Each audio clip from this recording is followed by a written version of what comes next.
महात्मा बुद्ध आत्मज्ञान की खोज में तपस्या कर रहे थे। उनके मन में भिन्न भिन्न प्रकार के प्रश्न उमड़ रहे थे। उन्हें प्रश्नों का उत्तर चाहिए था, लेकिन अनेक प्रयासों के बाद भी उन्हें सफलता नहीं मिली। वह आत्मज्ञान की प्राप्ति के लिए कठोर तपस्या करने लगे। अनेक कष्ट सहन किए, कई स्थानों की यात्राएं की, परंतु जो समाधान उन्हें चाहिए था वह उन्हें मिला नहीं। एक दिन उनके मन में कुछ निराशा का संचार हुआ।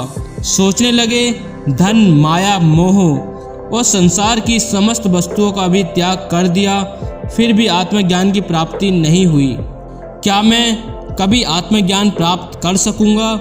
मुझे आगे क्या करना चाहिए? इसी प्रकार के अनेक प्रश्न बुद्ध के मन में उठ रहे थे।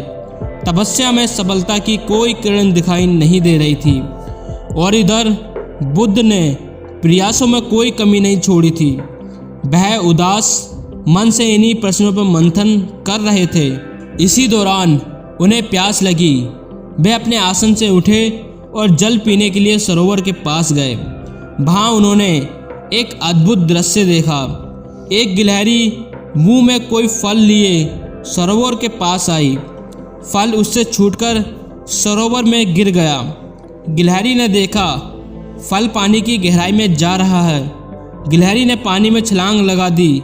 उसने अपना शरीर पानी में भिगोया और बाहर आ गई।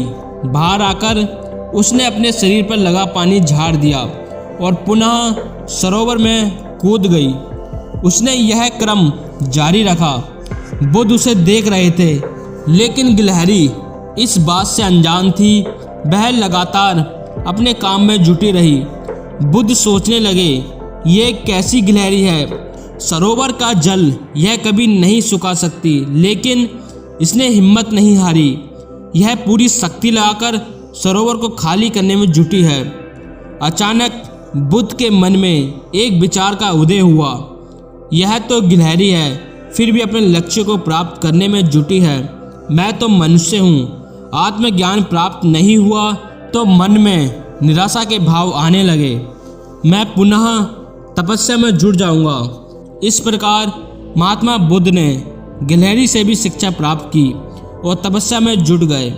एक दिन उन्हें आत्मज्ञान प्राप्त हो गया और वह भगवान बुद्ध हो गए। इस कहानी से हमें यह शिक्षा मिलती है कि हमें अपने लक्ष्य के लिए निरंतर प्रयासरत रहना चाहिए। कभी भी हार कर नहीं बैठना चाहिए, क्योंकि जब भी हम अच्छे कर्म करेंगे तो उसका परिणाम भी हमें अच्छा ही मिलेगा। तो आज के लिए इतना ही।